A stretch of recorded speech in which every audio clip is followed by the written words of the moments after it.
শত বছর পর আরাফাতের ময়দানে জাবলে রহমত পাহাড়ে দেখা হলো। এই স্বামী স্ত্রীতে এতদিন পর দেখা হলো। আইনে কান্নাকাটি, আল্লাহর কাছে দোয়া করেন, আল্লাহু আকবার, আল্লাহু আকবার। এবার কান্নাকাটি হলো। এবার কান্নাকাটি হওয়ার পর এবার আল্লাহর কাছে একের পরে দ্বিতীয় দিন এবার আল্লাহর কাছে আরাধনা করেন। একের পর দ্বিতীয় দিন আল্লাহর জিকির আজকার চলতে লাগলো। হযরত আদম আলাইহিস সালাম আল্লাহর কাছে দোয়া করলেন, এই রব্বুল আলামিন, তুমি আমাকে খলিফা করে দুনিয়াতে পাঠিয়েছো। আমি তো গাছের নিচে থেকে আমি রাত কেটে দিতে পারবো, আমি গাছের ছায়াতে বসে আমি দিন কেটে দিতে পারবো। হে আল্লাহ, তুমি এমন একটা জায়গা দাও যেন ওই জায়গাতে আমি তোমার ইবাদত বান্দিগি করতে পারি। আল্লাহ, তোমাকে যেন সিজদা করতে পারি। সিজদার আল্লাহর জামিনে তো কোনো জায়গার অভাব নেই, কিন্তু আল্লাহর কাছে আদম আলাইহিস সালাম দোয়া করলেন, আল্লাহ, তোমার ইবাদত বান্দিগি করব, একটা জায়গা দাও। আমার আল্লাহ রাব্বুল আলামিন বললেন, জিবরাইল সালাম, বাইতুল মামুরের ছায়া দুনিয়াতে ফেলো। জোরে বলেন সুবহানাল্লাহ। বাইতুল মামুর রহমতের খাজানার ঘর। আমার আল্লাহ বলেছে, ইন্নী রাসূলুল্লাহ ইলাইকুম জামিয়া, হে নবী, তোমাকে পাঠাইনি যতক্ষণ পর্যন্ত না কুল কায়নাতের রহমতের ভান্ডার করে পাঠিয়েছি। আমার রাসূলুল্লাহকে প্রতিটা সৃষ্টির জন্য আল্লাহ রহমত স্বরূপ তৈরি করেছেন। জোরে বলে দেন।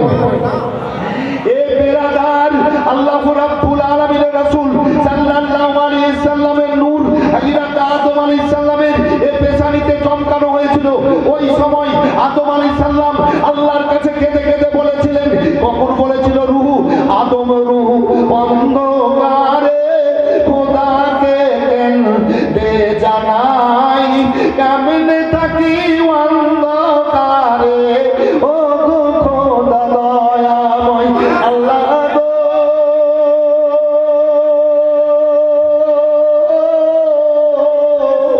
আমি অন্ধকারে থাকতে পারছি না গো আল্লাহ। আমার আল্লাহ বললেন, জিবরাইল যাও, আমার হাবিবের নূরকে আদমের পেশানিতে চমকাও। এবার পেশানিতে চমকালো, এবার ভিতর আলো হয়ে গেল। এ বেরাদার, এবার ভিতর আলো হয়ে গেল নূরে মুহাম্মাদিতে। এবার তাকে চমকে দিল। তাই আদম আলাইহিস সালামের দুই বুড়ো আঙ্গুলে নূরে মুহাম্মাদি জাবলে রহমত পাহাড়ে চমকাছিল। আল্লাহ তো আল্লাহর দরবারে দোয়া কবুল হয়েছিল। এ বেরাদার, তাই আল্লাহর কাছে ফরিয়াদ করলেন যে, হে আল্লাহ, তুমি একটা ঘর দাও। আমার আল্লাহ বললেন, জিবরাইল যাও, বাইতুল মামুরের ছায়া দুনিয়াতে ফেলো। বাইতুল মামুর রহমতের খাজানার ঘর। আমার রাসূলুল্লাহ রহমতের ভান্ডার। আল্লাহর ফেরেশতাদের জিকির আজকার আল্লাহর জিকির করার ঘর। বাইতুল মামুরের ছায়া দুনিয়াতে ফেলা হলো। সেটা হলো কাবার জায়গা, সেটা হলো কাবার জায়গা। আল্লাহ বলেন, জিবরাইল আদমকে বলো এখানে ঘর তৈরি করবে। কতদিনে করবে? আল্লাহ বলেন, জিবরাইল ফেরেশতাদেরকে নিয়ে যাও, সাঁত দিয়ে আদমকে সাথে নিয়ে এ ঘর তৈরি করো কাবা। জিবরাইল সালাম, আদম আলাইহিস সালাম, আরো ফেরেশতারা সবাই মিলে কাবা তৈরি করলেন। এবার ওই কাবা তৈরি হয়ে গেল। সারা দুনিয়ার মধ্যস্থলে আছে কাবা। সারা দুনিয়ার মানুষ ওই কাবাকে কেবলা বানিয়ে আল্লাহকে সেজদা করে। মানুষ হজ করতে গেল, আল্লাহুম্মা লাব্বাইক লা শারীকা লাকা লাব্বাইক বলে 7খানা চক্কর লাগালো, নিষ্পাপী হয়ে গেল। তার শরীরে গুনাহ একটাও আর রইল না। যেমন দুনিয়াতে ছেলে জন্ম হয়, ছেলে মেয়ে, এক কথায় সন্তান, তো নিষ্পাপী হয়ে দুনিয়াতে আসে। তো এইরকম আল্লাহ দুনিয়াতে আপনার অন্যায় করেছে, অত্যাচার করেছে। তাই এবার কাবাতে যখন চলে গেল, আর আল্লাহুম্মা লাব্বাইক লা শারীকা লাকা লাব্বাইক বলে 7খানা চক্কর দেয় হাজিরা, তার কারণে সব গুনাহগুলোকে আল্লাহ পুড়িয়ে দেয়, নিষ্পাপী করে দেয়। সুবহানাল্লাহ বলে দেয়। কিন্তু নিষ্পাপী হলো, সে জান্নাতি হলো না। নিষ্পাপী হলো কিন্তু জান্নাতি হলো না। কথাটা খুব মাপেন। আল্লাহ আমাকে দিয়ে খুব স্ত্রীয় বক্তব্য করালেন এবং করাচ্ছেন এখনো। জি, তো বেরাদার, কথাগুলা মাপেন। কাবা তপ করে নিষ্পাপী হলো কিন্তু জান্নাতি হলো না। আর কাবা তওয়াফ নবীর আগে হয়েছিল, ঠিক ছিল। নবী পর্দা হয়ে যাওয়ার পর কাবা তওয়াফ করে নবীর উম্মতি যদি বাড়ি চলে আসে, মদিনাতে না যায়, রাসূলুল্লাহ রওজাতে গিয়ে সালাম না বলে, তো জালিম হয়ে বাড়ি আসে। এই যে ওয়াহাবিরা হিংসাতে আমার রাসূলুল্লাহ রওজাতে গিয়ে আসসালামু আলাইকা ইয়া রাসূলুল্লাহ এ বলে না, মনে হয় নামাজেও আসসালামু আলাইকা ইয়া নবী বলে না, মনে হয় জি। তো রাসূলুল্লাহ বললেন কাবা তওয়াফ করলো, নিষ্পাপী হলো, বাড়ি গেল, তোমার জালিম হয়ে গেল, নিজের আত্মার উপরে জুলুম করে গেল।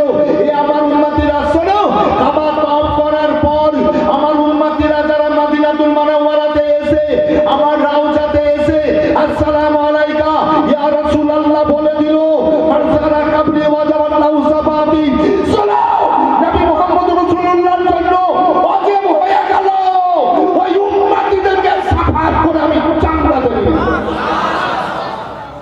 কাবা তওয়াফ করে জান্নাতি হলো না, নিষ্পাপী হলো। আমার রাসূলুল্লাহর রওজা এ জিয়ারত করে এ বেরাদার সালাম বলে এবার রাসূলুল্লাহর প্রতি ওয়াজিব হয়ে গেল ওই উম্মতিকে সাফাত করে জান্নাতে নিয়ে যাব। এবার চলুন, চলে আসুন এ পীরে বেরাদার আল্লাহর ঘর মসজিদ, এ আল্লাহর ঘর মসজিদে এ মুয়াজ্জিন আযান দেয়, আল্লাহু আকবার,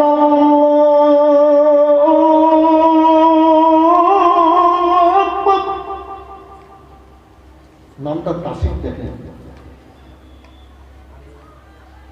মনে হতে লাগলো, মনে হচ্ছে রহমত বর্ষণ হচ্ছে।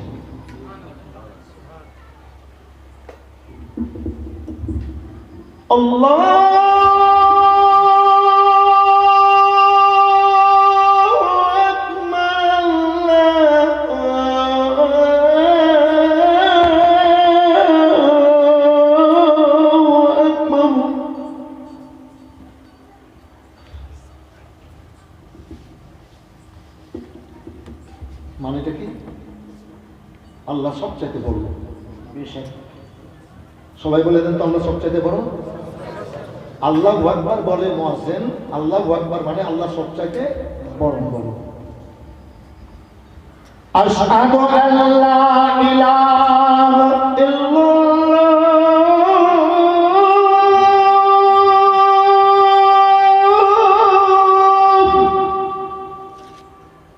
মানে কি? সাক্ষ্য দিচ্ছি আল্লাহ এক, সাক্ষ্য দিচ্ছি আল্লাহ, আশহাদু আল্লা ইলাহা ইল্লাল্লাহ, সাক্ষ্য দিচ্ছি নাই কোনো মাবুদ এক আল্লাহ ছাড়া। আচ্ছা, এবার হাইয়া আলাস সালাহ যদি বলি, মুহাম্মদুর রাসূলুল্লাহ যদি না বলি আজানে, আজান হবে? এই ওয়াহাবি দেওবন্দি এ বদ মাযহাবেরাকে বুঝাবে কি না তেরে জি?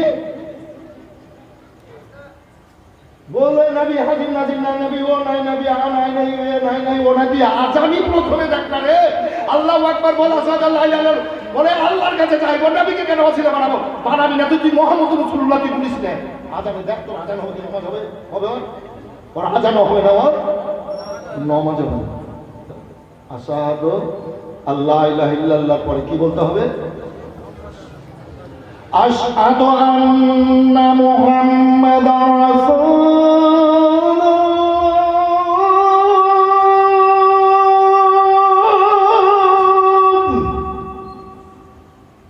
মুহাম্মদ সাল্লাল্লাহু আলাইহি ওয়াসাল্লাম আল্লাহর রাসূল, আল্লাহর নবী, পরিষ্কার হয়ে গেল।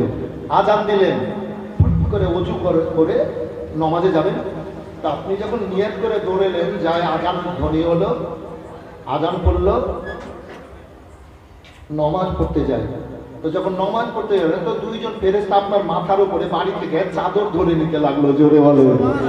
আপনি ওযু করার জন্য বর্তনে পানি নিলেন, তো চারজন ফেরেশতা রহমতের চাদর ধরে নেয় আপনাদের মাথার উপরে। জি, আল্লাহ কত খুশি হয় আল্লাহর ইবাদতে যাইতো। চারজন ফেরেশতা ধরে নেয়। এবার ওযু হয়ে গেল, ওযু করে নিয়ে এবার মসজিদের দরজায় গিয়ে বলেন, আল্লাহ মাফতেলি আবওয়াবা রাহমাতিকা, হে আল্লাহ তোমার রহমতের দরওয়াজাখানা খুলে দাও। বলেন কিনা বাবু? খুব তো দুনিয়াতে গুনাহ করলাম, জোহর থেকে আসর, আসর থেকে মাগরিব, মাগরিব থেকে ইশা, ইশা থেকে ফজর, ফজর থেকে জোর অনেক গুনাহ করলাম আল্লাহ বলবেন, আর গুনাহ গিয়ে মসজিদে গেলাম। আল্লাহর 99টা নাম, কটা বললাম বাবু? 99টা নাম। একটা নামের দয়াতে সৃষ্টি জগৎ চলছে মাস্টার সাহেব। ফেরেশতা, হুর, মেহমান, জিন, মানুষ, যত পশু পাখি, জীব জন্তু আল্লাহ দুনিয়াতে, কথা বুঝতে পারলেন? প্রত্যেকটা আত্মার কাছে আল্লাহর একটা নামের দয়া বিরাজিত। আল্লাহ 99 নামের দয়ার মালিক। তো আল্লাহ কত বড় দয়ালু দাতা, আর 99 নামের দয়ার মালিক হয়ে আল্লাহ স্বয়ং আছে। তাই তো আল্লাহ বলেছেন, এই বান্দা বান্দিরা আল্লাহ তাকনা তুমি রাহমাতিল্লাহ, তোমরা আল্লাহর রহমত থেকে নৈরাশ হইও না। আল্লাহ দিতে ভালোবাসে, তোমরা নিতে ভালোবাসো। তোমরা চাইবে তো আল্লাহ দিবে, যদি আল্লাহর কাছে না চাও তো আল্লাহ নারাজ হয়ে যায়। জোরে বলেন। তো আল্লাহর কাছে যত চাইবেন তত আল্লাহ খুশি হয়ে যায়। কারণ এক নামের দয়াতে সৃষ্টির জগৎ চলছে।